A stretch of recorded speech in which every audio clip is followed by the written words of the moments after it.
Kembali dengan Invest Property, kali ini kita akan membahas mengenai produk hunian rumah usaha PIK 2 di klaster Casa Montana. Sebelum kita mulai, jangan lupa subscribe ya.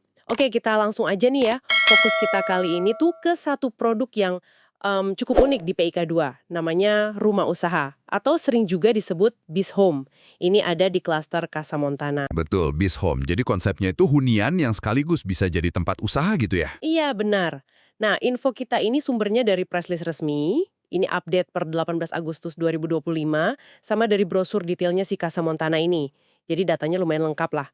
Nah, misi kita kali ini, kita pengen kupas petuntas saja soal bis home ini. Gimana sih konsepnya, untungnya apa, terus lokasinya, fasilitas deket situ, tipe-tipe unitnya, spek bangunannya gimana, sampai ya, yang penting, harga dan cara bayarnya. Oke, biar pendengar dapat gambaran utuh ya, cocok nggak buat mereka gitu. Betul, biar bisa nimbang-nimbang. Oke, mulai dari konsep dasarnya dulu ya.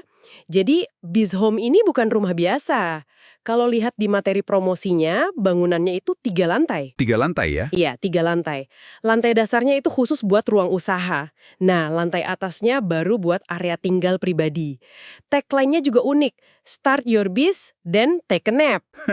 Iya. Mulai bisnis, terus bisa langsung naik buat istirahat. Kena banget ya idenya. Kena banget. Jadi fleksibel gitu buat yang mau mulai usaha atau mungkin udah punya usaha mau dikembangin dari rumah. Konsep ini memang, menarik banget sih. Rasanya pas gitu sama gaya hidup zaman sekarang. Ada yang bilang generasi nomad. Tapi mungkin lebih luas ya, buat para pekerja fleksibel, pemilik usaha kecil yang butuh tempat terintegrasi. Jadi, nyatuin rumah sama tempat kerja itu kan efisien banget. Hemat waktu, ya kan? Nggak perlu macet-macetan di jalan. Terus, potensi hemat biaya operasional juga. Sejalanlah sama tren small business sama smart living sekarang. Praktis intinya. Dan kalau lihat contoh usahanya di brosur, wah, macem-macem juga ya potensinya. Bisa buat bisnis online, mungkin butuh tempat stok atau kantor kecil, Bisa banget. atau studio podcast, live streaming, kantor startup kecil juga bisa. Terus ada tulisan rental friendly. Artinya, kalaupun nggak dipakai sendiri, disewain lagi juga oke. Menarik itu, rental friendly. Iya kan? Atau buat yang punya skill khusus bisa jadi tempat workshop, studio desain, art studio. Atau yang lagi ngetren, cafe mini, artisan bakery rumahan, toko bunga kecil. Banyak deh idenya. Pilihannya luas ya. Tergantung kreativitas sama model bisnis masing-masing aja. Dan jangan lupa, potensi pasarnya. Di brosur kan dibilang lokasinya di lively residential area. Ah ya, kawasan hunian yang hidup. Betul. Artinya, penghuni lain di klaster itu sendiri atau klaster sekitar, itu udah jadi pasar awal yang potensial buat usaha di lantai bawahnya. Ada captive market-nya lah istilahnya. Nah, nyambung soal lokasi nih. Ini kan penting banget ya buat properti, apalagi yang ada fungsi usahanya. Klaster Casa Montana ini kan di dalam PIK 2 ya. Posisinya gimana tuh kalau lihat di peta? Kalau dari peta di brosur sih kelihatannya cukup strategis ya. Dia dekat sama gerbang utama kawasan. Oke, akses gampang berarti? Ya, terus nggak jauh dari pasar segar atau fresh market. Nah, ada juga yang namanya Eco Corridor. Disebutnya a vibrant community hub. Kayak pusat aktivitas komunitas gitu. Pusat komunitas. Kedengerannya potensial buat narik keramaian ya. Itu dia poinnya. Signifikansi lokasi ini penting nih. Dekat gerbang utama itu soal aksesibilitas. Baik buat penghuni maupun buat pelanggan yang mau datang ke usahanya. Dekat fresh market itu soal kenyamanan harian. Praktis ya. Dan dekat area komunal kayak Eco Corridor itu, nah ini bisa ningkatin visibilitas unit usahanya. Potensi traffic pengunjungnya jadi lebih besar. Ini faktor eksternal yang bisa banget ngebantu bisnisnya. Oke. Terus fasilitas di sekitarnya gimana? Tadi kan disebut fresh market. Ada lagi nggak yang deket banget? Ada nih di brosur, pakai estimasi waktu tempuh. Katanya selangkah aja udah ada sport center, supermarket, sama fresh market Pasadena itu. Wah, deket banget ya itu. Olahraga, belanja harian, beres. Terus kalau geser dikit, sekitar 1 menit lah. Itu ada rumah sakit Primaya, sekolah Juci, ada juga area kafling komersial, dan hotel, sama retail tunggal. Lengkap juga ya. Kesehatan, pendidikan, komersial lain. Masih ada lagi, sekitar 2 menit, ada sekolah Chevalier sama pasar. Jadi opsinya banyak lah buat kebutuhan dasar dan pendidikan. Jadi nggak cuma buat usaha ya, buat tinggal juga nyaman berarti fasilitasnya. Betul. Dan kalau kita lihat gambaran besarnya, kawasan Pasadena di PK2 ini kan memang dirancang dengan konsep fasilitas terintegrasi. Brosurnya nyebut ada 24 all-in-one facilities. 24, banyak banget. Iya banyak. Selain yang tadi disebut, ada restoran, area ruko, kayak Ruko Pinewood, ada Pasadena Hub, universitas, town center, bahkan ada pacuan kuda Taman Milenial. Lengkap banget. Wow! Pelengkapan fasilitas kawasan kayak gini tuh penting. Bukan cuma buat kualitas hidup penghuninya aja, tapi ini menciptakan ekosistem yang matang, yang akhirnya bisa ikut nyokong potensi bisnis di dalamnya, termasuk si BizHome ini. Makin ramai kawasannya, makin besar potensi pasarnya kan? Masuk akal, masuk akal. Oke, sekarang kita bedah unit BizHome-nya sendiri yuk. Di Casa Montana ini kan ada beberapa tipe rumah ya, tapi kita fokus ke BizHome-nya aja. Kalau dari price list 18 Agustus 2025, tipe BizHome yang standar, yang di tengah atau badan, speknya gimana? Oke, yang standar 5x9 ya. Ukuran kaflingnya 5x9 meter. Luas tanahnya berarti 45 meter persegi. Nah, luas bangunannya total 86 meter persegi. Dibagi 3 lantai itu. 86 meter ya, 3 lantai. Infungsi. Bawah usaha, atas buat tinggal. Jadi privasinya dapat tapi tetap nyambung. Oke, selain yang standar 5x9, ada pilihan lain nggak? Mungkin yang di sudut? Ada tipe Hoek atau sudut. Tipe BizHome Hoek 3 lantai juga. Ukurannya agak lebih lebar dikit, 6x9 meter. Jadi luas tanahnya 54 meter persegi. Lebih gede ya tanahnya. Bangunannya? Luas bangunannya nggak ditulis eksplisit di price list buat Hoek, tapi biasanya yang ikutin. Lebih besar sedikit lah dari yang badan. Cocok kalau butuh lahan ekstra atau posisi yang lebih kelihatan di hook jalan. Sip. Nah, sekarang soal kualitas bangunannya nih. Spesifikasi teknisnya gimana? Penting juga kan ini? Penting banget. Kita lihat dari brosur ya, struktur dindingnya, ini menarik, pakai double wall. Jadi dinding antar rumah itu double. Oh, bagus dong buat privasi sama suara ya. Betul banget. Penting itu kalau di bawahnya ada usaha, biar nggak saling ganggu sama tetangga. Finishingnya plester standar. Terus rangka atapnya pakai baja ringan. Ini udah umum lah ya buat rumah baru, lebih awet. Oke, terus bagian dalamnya?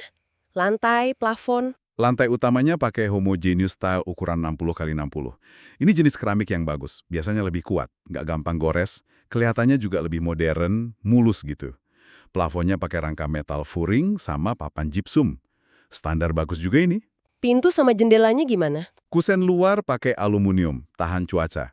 Kusen dalam pakai solid engineering wood frame. Nah, pintu utamanya nih, selain bahannya solid engineering wood, udah dapat smart digital door lock. Wah, keren tuh, kunci digital. Iya, ini bukan cuma gaya-gayaan ya. Buat BizHome bisa fungsional banget. Misalnya, buat kasih akses terbatas ke staf, atau mantau siapa yang masuk keluar. Jendelanya juga kusen aluminium, kacanya bening biasa. Kamar mandinya? Sanitasinya pakai produk setara Toto. Ini udah jadi benchmark kualitas bagus lah ya. Listriknya daya terpasang 2200 watt. 2200 watt. Cukup nggak ya buat usaha? Nah, itu dia. Buat rumah tangga sih standar cukup ya. Tapi kalau usahanya butuh daya besar, misalnya bakery pakai oven listrik banyak, atau studio yang alatnya banyak, mungkin perlu dipikirin buat upgrade nanti. Tapi standarnya segitu. Oke. Ada fitur tambahan lain? Ada, udah termasuk kanopi buat carport. Tapi ini khusus tipe BizHome ya. Dan semua unitnya udah disiapin instalasi buat sistem smart home. Jadi kalau mau pasang perangkat rumah pintar nanti, udah lebih gampang. Sip-sip. Udah dapat kanopi sama siap smart home ya? Lumayan. Lumayan banget itu nilai tambahnya. Nah, ini dia bagian yang ditunggu-tunggu. Harga dan cara bayar. Kita ambil contoh yang BizHome 3 lantai standar ya, 5x19 badan. Ingat ya, ini harga per 18 Agustus 2025 bisa jadi udah berubah nanti. Betul, disclaimer dulu ya. Oke, kalau mau bayar lunas di depan, cash keras atau pakai KPR Express harganya 1.884 juta rupiah. 1,8 M lah. Oke, cash atau KPR Express 1,88 M. Kalau nyicil langsung ke developer, ada pilihan 36 kali atau 3 tahun. Total harganya jadi 2.232 juta rupiah. Kalau dibagi 36, ya sekitar 61 jutaan lebih dikit per bulan. Lumayan juga ya cicilannya. Tapi 3 tahun lunas tanpa bank? Iya, ada lagi opsi cicilan developer yang lebih panjang, 60 kali atau 5 tahun. Nah, ini total harganya jadi 2.500 juta rupiah. Cicilannya jadi lebih ringan, sekitar 41,5 juta per bulan. Tapi ya gitu, total harganya lebih tinggi. Jelas, tenor lebih panjang, total harga lebih mahal biasanya. Terakhir, ada skema bayar bertahap BP. Ini DP 10%-nya bisa dicicil 24 kali. Total harganya 2.371 juta rupiah. Nah, cicilan DP-nya itu sekitar 10 juta per bulan selama 2 tahun pertama. Iya, setelah DP lunas, baru sisanya dilunasin pakai KPR atau cash lagi. Nah, ngomongin KPR nih, di price list kan suka ada simulasi cicilan ya. Perlu hati-hati nggak sih sama angka itu? Betul banget, ini penting nih. Price list ini memang ada contoh simulasi KPR 20 tahun, dia pakai asumsi bunga 4,5%. Terus ada pilihan plafon kreditnya, mau pinjam 70% atau 90% dari harga. Asumsi ya, kata kuncinya asumsi. Iya, asumsi. Buat Bizhome 5x9 ini, estimasi cicilannya sekitar 10 juta per bulan kalau pinjam 70%. Atau sekitar 14 juta per bulan kalau pinjam 90%. Tapi ya itu tadi, ini asumsi developer. Bunga KPR asli yang kamu dapat nanti bisa beda banget. Tergantung banknya, kondisi ekonomi pas ngajuin sama profil kredit kamu. Jadi angka simulasi itu cuma buat gambaran super kasar aja ya. Jangan jadi patokan utama. Harus cek langsung ke bank nanti. Betul. Nah, terus alur bayarnya gimana biasanya kalau udah deal? Biasanya standar sih. Pertama, pasti booking fee dulu buat ngunci unit. Di sini 10 juta ya. Oke, 10 juta BF. Terus angsuran pertama. Nah ini biasanya sekitar 10% dari harga. Tergantung skema gini sih detailnya. Ini harus dibayar paling lambat 7 hari setelah bayar BF. Cuma seminggu ya waktunya dari BF ke angsuran pertama. Makanya harus siap dananya. Nah setelah itu baru tergantung skema. Kalau cash keras ya pelunasan 14 hari setelah angsuran satu itu. Kalau cicilan DP 24X ya mulai bayar cicilan DP bulan berikutnya selama 24 kali. Kalau cicilan developer, ya mulai bayar cicilan bulanan sesuai jadwal, 36 atau 60 kali. Oke, jelas ya alurnya.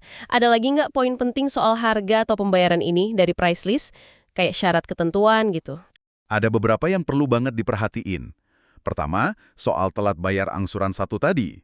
Kalau lewat dari 7 hari setelah BF, pesanannya bisa dianggap batal, dan BF-nya hangus. Wah, hangus ya. Sayang banget 10 juta. Iya, jadi jangan sampai telat. Kedua, soal harga. Di price list jelas ditulis, harga jual bisa berubah sewaktu-waktu tanpa pemberitahuan. Jadi, harga yang kita omongin ini ya berlaku pas 18 Agustus 2025 itu. Selalu konfirmasi harga terbaru pas mau beli.